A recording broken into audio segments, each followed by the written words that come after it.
आज इस सदन में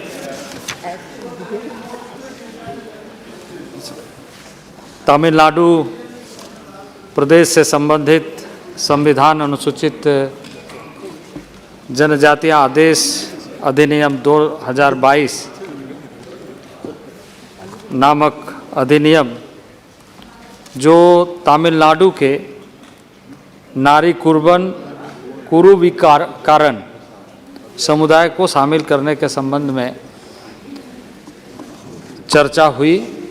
कल भी चर्चा हुई, आज भी काफ़ी माननीय सदस्यों ने अपने सुझाव दिए। डॉक्टर जय कुमार से लेकर हमारे मलूक साहब तक लगभग 27-28 वक्ताओं ने इस पर बयान दिया, अपनी बातों को रखा, अपने विषय को सामने लेकर अपने अपने राज्यों से संबंधित चिंता भी जाहिर की, समस्याओं को भी उद्धृत किया और सरकार का ध्यान आकृष्ट कराया। मैं इसके लिए सदन के सभी माननीय सदस्यों का आभारी हूं और कुल मिलाकर मुझे इस बात की प्रसन्नता है कि जो तमिलनाडु राज्य से संबंधित संविधान आदेश संशोधन अधिनियम 2022 है उसका लोगों ने समर्थन किया, क्योंकि ये ऐसे समुदाय से संबंधित है जो आज़ादी के लंबे कालखंड तक नज़रअंदाज किए जाते रहे।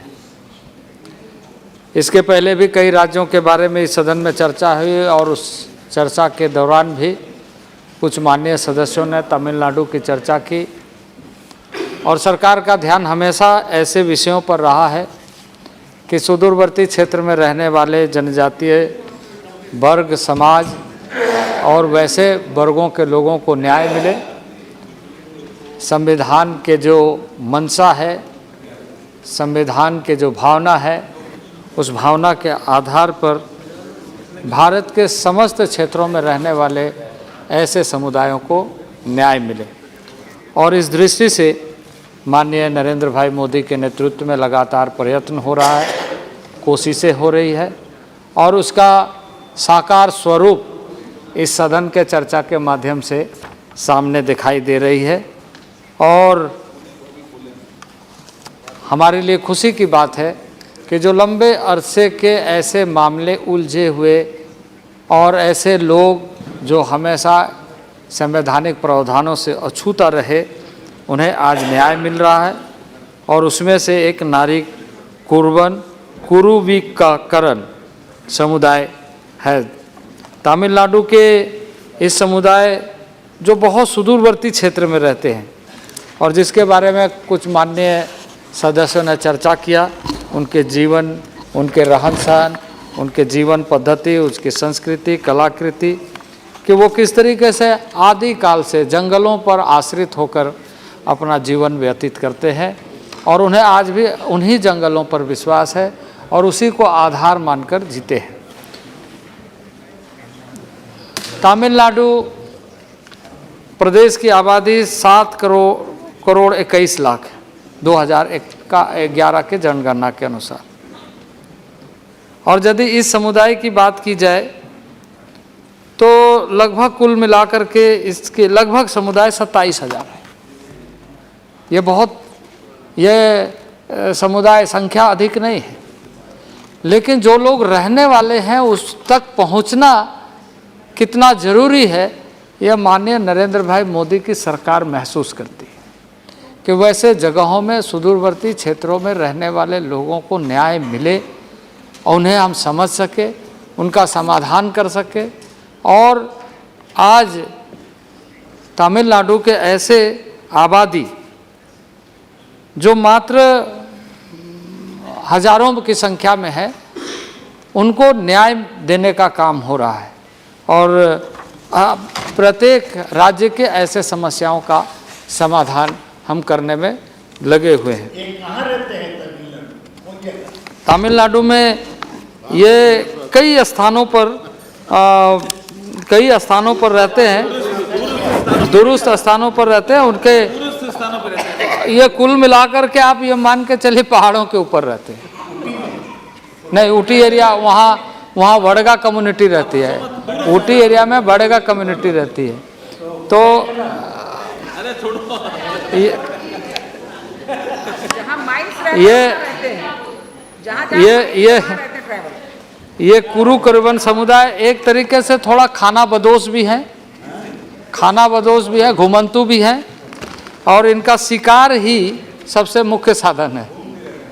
थोड़ा हंटिंग ज़्यादा करते हैं। शहर में भी हंटिंग कर सकते हैं लोग को, अगर आप आमंत्रित करिएगा तो ये अपने समुदाय के आधार पर ही इनकी पहचान है। ये जो अभी हमारे एक सांसद जय कुमार जी बता रहे थे कि इनका नारी कुरुबर कहने से इन्हें सम्मानित महसूस किया जाता है। लेकिन राज्य सरकार से हमने जब कॉरस्पॉन्डेंस किया, बातचीत किया कि उनके रेवेन्यू रिकॉर्ड्स में क्या है, क्योंकि जब भी उनको कुछ सर्टिफिकेट्स की आवश्यकता होती है तो उनके रेवेन्यू रिकॉर्ड्स देखे जाते हैं और उसके आधार पर उनकी पहचान होती है, फिर उन्हें सर्टिफिकेट दिया जाता है। और इसलिए जो उनके रिकॉर्ड्स में है उसी के आधार पर ये लाया गया है। लेकिन वहाँ के लोगों के जानकारी में भी है, कई जगहों में कई तरह से लोग उनको संबोधित करते हैं या उनका परिचय है। ये आज बहुत ही महत्वपूर्ण बिल मैं समझता हूँ, क्योंकि यदि हम देखें कि 130 करोड़ 31 करोड़ के देश में 27,000 समुदाय तक अगर हमारी दृष्टि जा रही है तो सरकार की मंशा को आप समझ सकते हैं। ये वोट की राजनीति नहीं है, ये विशुद्ध रूप से अंत्योदय और गवर्नेंस का एक मॉडल है कि हम सुदूरवर्ती क्षेत्र तक पहुंच करके उन्हें न्याय कैसे मिले और सुनिश्चित कर सकें। पर मैं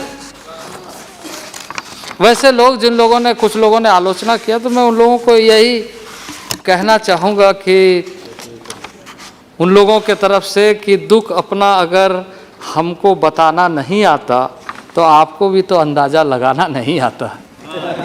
और अंदाज़ा लगाना अगर किसी को आता है तो उस शख्स का नाम है नरेंद्र भाई मोदी, जिसके सरकार में लोगों को न्याय मिल रहा है।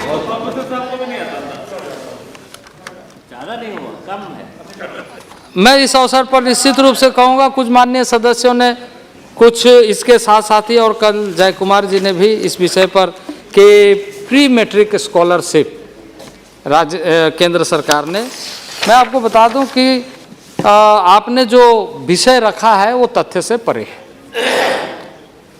क्योंकि आपको या तो उसकी पूरी जानकारी नहीं है, या तो आपने जानकारी ली नहीं है, या तो राजनीतिक दृष्टि से कुछ बातें कहने की कोशिश की है।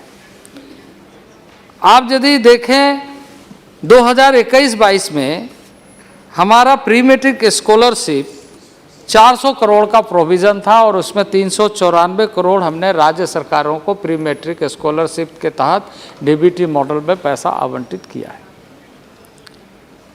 2022-23 में अगर आप देखें तो 419 करोड़ रुपया 419 करोड़ जिसको हमने प्रावधान किया है, और अभी हम यूटिलाइजेशन सर्टिफिकेट मांग करके वो राशि हम उपलब्ध करा देंगे। वो क्रम अभी ये इस वर्ष का है, वो चल रहा है।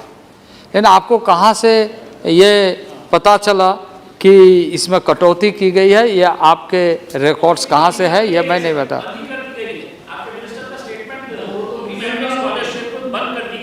देखिए वो जो ट्राइबल के संबंध में जो आपने पूछा, मैं वो बता रहा हूँ। जो आपने पूछा मेरे तो प्रोविजंस में है, सारे डॉक्यूमेंट्स है, आप इसको ले सकते हैं, उन रिकॉर्ड्स में कर रहा हूँ। नहीं, हमारा जो प्रोविजन प्री मैट्रिक स्कॉलरशिप का है, प्लीज प्रोविजन इसमें किया हुआ है। बैठिए। राशि हम आवंटित कर रहे हैं। Please let the minister complete, nothing will go on record except the minister's. बदस्तूर उसके बारे में आपको किसी तरह की आशंका नहीं होनी चाहिए। बाकी दूसरे मंत्रालयों में क्या है उसकी जानकारी आपके पास क्या है वो आप बता सकते हैं, वो अलग अलग विषय है। जो विषय हमारे से संबंधित है वो मैं आपको स्पष्ट बताना चाहता हूँ। और इसलिए 2013-14 में 14 आने से पहले 2013-14 में अगर देखें तो वो 211 करोड़ थी, अब हम उसको डबल कर चुके हैं, 419 करोड़ कर दिए। आपको ये ध्यान में रखना। दूसरी बात मैं कहना चाहता हूँ कि पहले 10 लाख जनजातीय छात्रों को स्कॉलरशिप दी जा रही थी। अगर आप 2021-22 को देखें तो अभी हम 15 लाख छात्रों को स्कॉलरशिप दे रहे हैं।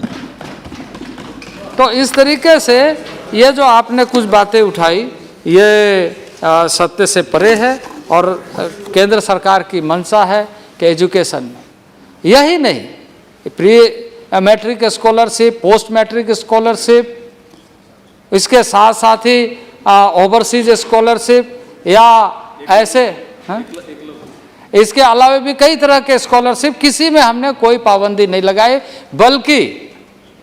बल्कि कुछ में जो पहले 1000 संख्या हमने सुनिश्चित किया था उसको असीमित कर दिया। अब 1000 से अधिक जितने भी आवेदन आएंगे सबको हम इंटरटेन करेंगे, ये प्रावधान भी हमने कर दिया। इसके अलावे 30 लाख और बच्चों को हम स्कॉलरशिप का पैसा उपलब्ध करा रहे हैं, जो डीबीटी मोड में सभी राज्यों को हमने एक पोर्टल के माध्यम से सुनिश्चित किया। तो राज्य सरकार जितना अधिक अपने बच्चों तक डीबीटी के माध्यम से सुनिश्चित करेगी, हम उतना राशि उनको उपलब्ध कराएंगे, ये हमारे प्रावधान में।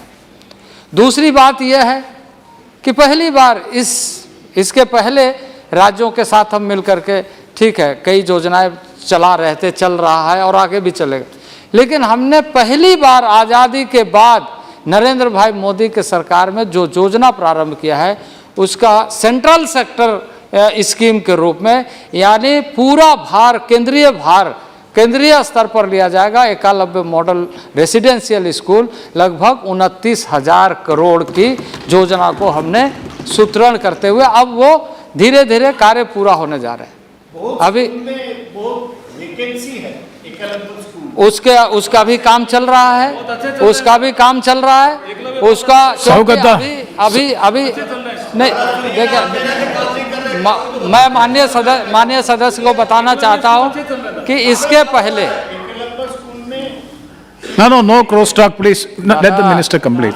If you have any clarification, please ask after the completion. मैं स्पष्ट करना चाहता हूं कि इसके पहले एकलव्य मॉडल स्कूल जो चलते थे वो आर्टिकल 275(1) के तहत ग्रांट इन एड में चलते थे। अब मैंने इसको सेंट्रल सेक्टर स्कीम बना दिया भारत सरकार के माध्यम से, 100% ग्रांट उसमें स्कूल बिल्डिंग से लेकर सारे स्टूडेंट्स के, एवरी स्टूडेंट्स जो भी वहाँ एडमिशन लेगा उसको फ्री एजुकेशन, फ्री एकोमोडेशन, सारी कोचिंग। एक स्कूल में 4 खेल का मैदान हम बना रहे हैं, एक स्कूल में कंपलसरी स्पोर्ट्स हम कर रहे हैं, और 100 नए सिर्फ आर्चरी एकेडमी उसमें हम बना रहे हैं, आर्चरी एकेडमी हम वहाँ पर बना रहे हैं। तो इस तरीके से एजुकेशन में हम पूरी तरीके से, क्योंकि हमें मालूम है हेल्थ एंड एजुकेशन सुदूरवर्ती क्षेत्रों में ये एक बड़ी समस्या रही है लंबे कालखंड के बाद, जिसको माननीय नरेंद्र भाई मोदी की गवर्नमेंट ने प्रायोरिटी के साथ लेकर सुनिश्चित कैसे किया जाए कि हेल्थ एंड एजुकेशन इंफ्रास्ट्रक्चर भी बने, और बार बार माननीय प्रधानमंत्री जी कैपिटल एक्सपेंडिचर के माध्यम से उन सुदूरवर्ती क्षेत्र में इंफ्रास्ट्रक्चरल डेवलपमेंट अच्छे से हो, इस पर लगातार प्रयत्न करते हैं और हम उस कार्य को आगे बढ़ाते हैं।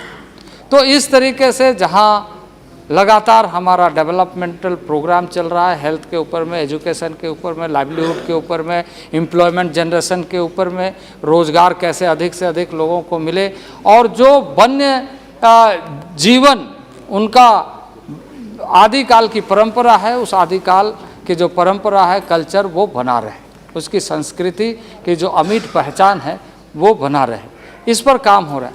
कुछ माननीय सदस्यों ने अपने अपने राज्यों से संबंधित कुछ कम्युनिटी के बारे में कहा है, लेकिन मैं जैसे एक धनगढ़ के बारे में लोगों ने बताया, तो मैं आपको बताना चाहता हूं कि 1979 में महाराष्ट्र गवर्नमेंट ने एक पत्र, एक रिपोर्ट भेजा था, लेकिन 1981 में राज्य सरकार ने ही उसको विड्रॉ कर लिया।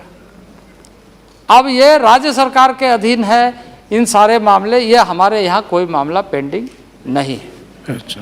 एक माननीय सदस्य हमारे निशिकांत जी ने भी उठाया, या ऐसे कई प्रश्न कई बार कई माननीय सदस्यों ने उठाया है। मैं आपको बताना चाहता हूँ भारत सरकार पूरी स्पष्टता के साथ जो मापदंड है उसके आधार पर काम करती है, और ये बात सही है कि कुछ कमेटी कुछ इस तरह के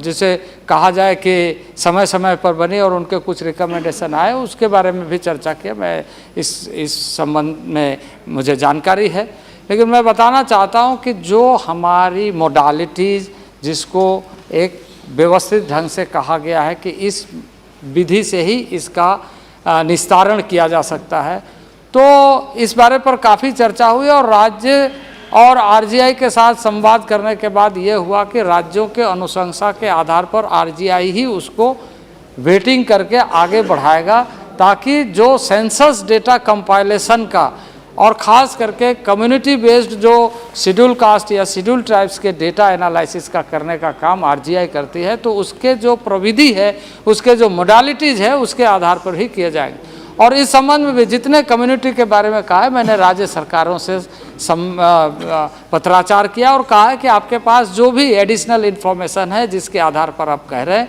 वो सारी चीज़ें आप केंद्र सरकार को उपलब्ध करें। इसलिए जो भी कम्युनिटी के बारे में हमारे पास आता है, उन सारे कम्युनिटी के बारे में हमने राज्य सरकार को स्मारित किया है। और तो सभी जो भी कम्युनिटी के बारे में आपको आप डिटेल्स में, चूँकि ये तमिलनाडु की चर्चा हो रही है, लेकिन बाकी किसी भी राज्य के बारे में कोई भी इन्फॉर्मेशन आप चाहें तो हम उपलब्ध करा सकते हैं, इसमें कोई दो मत नहीं है, क्योंकि हमारी ये प्राथमिकता है कि ऐसे चीज़ों का अस्थायी समाधान निकले, लोगों को न्याय मिले और जो अंत्योदय का संकल्प माननीय नरेंद्र भाई मोदी की सरकार का है, वो संकल्प पूरा हो। इसलिए यह विधेयक हमने आपके सामने प्रस्तुत किया। मैं सदन से आग्रह करता हूँ कि इसे सर्वसम्मति से पारित किया जाए।